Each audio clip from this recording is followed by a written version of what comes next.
ሰላም ክቡራትና ክቡራን ተከታታዮቼ እንደምን አላችሁ? እኔ በጣም ደህና ነኝ። ዛሬም እንደተለመደው በወሳኝ መሰረታዊ የህግና የመረጃ ፕሮግራም ተገናኝተናል። በዛሬው ፕሮግራሜ የሀገር ውስጥ ባለሀብትም ሆነ ዲያስፖራ እንዲሁም የንግድ ማህበራቶችና የህብረት ስራ ማህበራቶች ኢትዮጵያ ውስጥ የኢንቨስትመንት ፍቃድ ለማውጣት ምን ማሟላት እንዳለባቸው በዝርዝር የምነግራችሁ ይሆናል ማለት ነው። ይህንን ፕሮግራም እስከ መጨረሻ ከተከታተላችሁ ስለ ኢንቨስትመንት ፍቃድ አወጣጥ የተወሰነ መረጃ ይኖራችኋል ማለት ነው።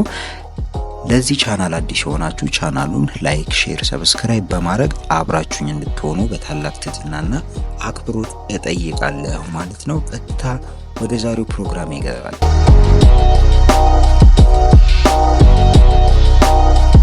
በመጀመሪያም የኢንቨስትመንት ፍቃድ ለማውጣት ዲያስፖራው ማለት በትውልድ ኢትዮጵያዊ ባለሀብት ኢንቨስትመንት ፍቃድ ለማውጣት ማሟላት ያለባቸው ቅድመ ሁኔታዎች ምንድናቸው የሚለውን አንድ በትውልድ ኢትዮጵያዊ በዜግነት ደግሞ የውጭ ሀገር ዲያስፖራ የሆነ ግለሰብ ባለሀብት የኢንቨስትመንት ፍቃድ ሲያወጣ ማሟላት ያለባቸው ቅድመ ሁኔታዎች አሉ።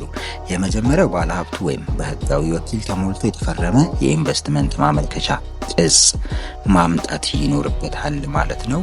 ሁለተኛው ደግሞ ከቅርብ ጊዜ ፓስፖርት መጠን ያላቸውን ፎቶግራፎች ማምጣት ይኖርበታል ማለት ነው። ሌላኛው በውክልና ከሆነ ኢንቨስትመንት ፍቃዱን የሚያወጣው ህጋዊ የውክልና ማረጋገጫ ሰነድ ከፌዴራል ሰነድ ማረጋገጫ ቢሮ እንዲሁም ከውጭ ጉዳይ ሚኒስቴር የውጭ ሀገር ዜጋ ከሆነ ከውጭ ጉዳይ ሚኒስቴር ተረጋግጦ የመጣ የውክልና ማረጋገጫ ሰነድ ያስፈልጋል ማለት ነው።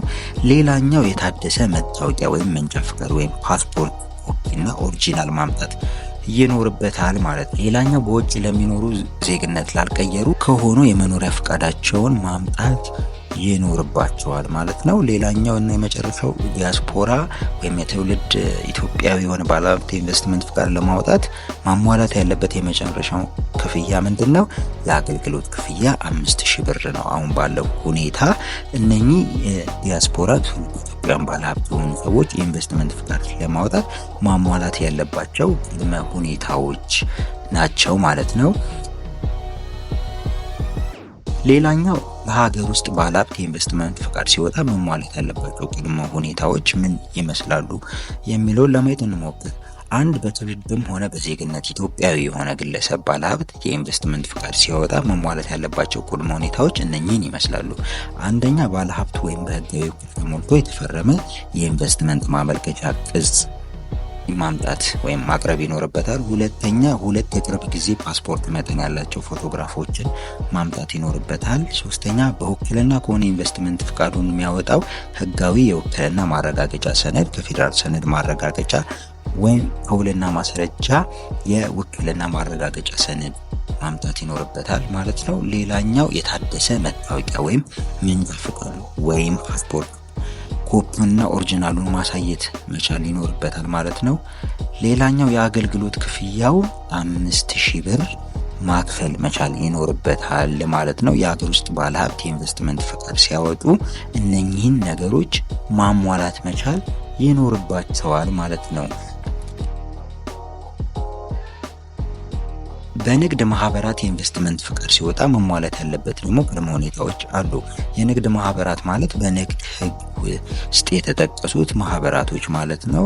ኃላፊነቱ የተወሰነ የህብረት ስራ ማህበር ወይም ደግሞ ኃላፊነቱ የተወሰነ የግል ማህበር፣ ባለ አንድ አባል የግል ማህበር ወይም ዋን ማን ካምፓኒ የሚባለው እንዲሁም ሼር ካምፓኒዎች የኢንቨስትመንት ፍቃድ ሲያወጡ ማሟላት ያለባቸው ቅድመ ሁኔታዎች እነኚህን ይመስላሉ ማለት ነው። አንደኛ የመመስረቻ ጽሁፍ ኦሪጂናልና ኮፒውን ማቅረብ መቻል ይኖርባቸዋል ማለት ነው። ሁለተኛው ደግሞ ማህበሩ የተመዘገበበት የንግድ ምዝገባ ምስክር ወረቀት ኦሪጂናልና ኮፒውን ማቅረብ ይኖርባቸዋል። ሶስተኛው የስራ አስኪያጅ ፓስፖርት መጠን ያላቸው 2 ፎቶግራፎች መቅረብ ይኖርበታል ማለት ነው። የማህበሩ ስራ አስኪያጅ ፓስፖርት መጠን ያላቸው 2 ጉርድ ፎቶግራፎችን ማቅረብ መቻል ይኖርበታል ማለት ነው። ሌላኛው የማህበሩን ቲን ሰርቲፊኬት ኦሪጂናልና ኮፒ ማቅረብ መቻል ይኖርበታል። አምስተኛው የስራ አስኪያጅ ማንነትን የሚያረጋግጡ አግባብነት ያላቸው ቋሚ የፓስፖርት ገጾች ወይም የመታወቂያ ካርድ ወይም መንጃ ፍቃድ ቅጂና ኦሪጂናሉን ማቅረብ መቻል ይኖርበታል ማለት ነው። ስድስተኛው በውክልና ከሆነ የውክልና ማረጋገጫ ሰነድ ማለት ነው። የስራ አስኪያጁ ስለሆነ የንግድ ማህበር ላይ የኢንቨስትመንት ፍቃድ ማውጣት የሚችለው የስራ አስኪያጁ ውክልና አለው። በውክልና ማረጋገጫ ሰነድ የተረጋገጠ በፌዴራል ሰነዶች ማረጋገጫ ወይም በውልና ማስረጃ የተረጋገጠ የውክልና ሰነድ ማቅረብ መቻል ይኖርበታል። ሌላኛው ለዚህ አገልግሎት የአገልግሎት ክፍያ ስለሚከፈል 5000 ብር የአገልግሎት ክፍያ ማቅረብ መቻል ይኖርባቸዋል ማለት ነው። ለመንግስት ልማት ድርጅትና ህብረት ስራ ማህበር የኢንቨስትመንት ፍቃድ ሲወጣ መሟላት ያለበት ቅድመ ሁኔታዎች ምን ይመስላሉ የሚለውን በስተመጨረሻ እኔ በስራ አስኪያጅ ወይም በህጋዊ ወኪል የተፈረመ ኢንቨስትመንት ማመልከቻ ቅጽ ማምጣት ወይም ይኖርባቸዋል ማቅረብ ይኖርባቸዋል። ድርጅቱ የተቋቋመበት ደንብ ወይም ውሳኔ እጅና ኦሪጂናሉን የመመስረቻ ጽሁፍ ወይም የማህበሩ መተዳደሪያ ደንብ እጅውን ማቅረብ መቻል ይኖርባቸዋል ማለት ነው። ሌላኛው በውክልና ከሆነ ህጋዊ ውክልና ማረጋገጫ ሰነድ ማቅረብ ይኖርባቸዋል።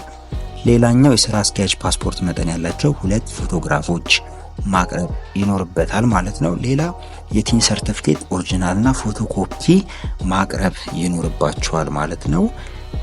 በስተመጨረሻም የአገልግሎት ክፍያ የመንግስት የልማት ድርጅቶችና የህብረት ስራ ማህበር የኢንቨስትመንት ፍቃድ ሲያወጡ የአገልግሎት ክፍያ ይከፍላሉ። ይሄም የአገልግሎት ክፍያ 5000 ብር ነው።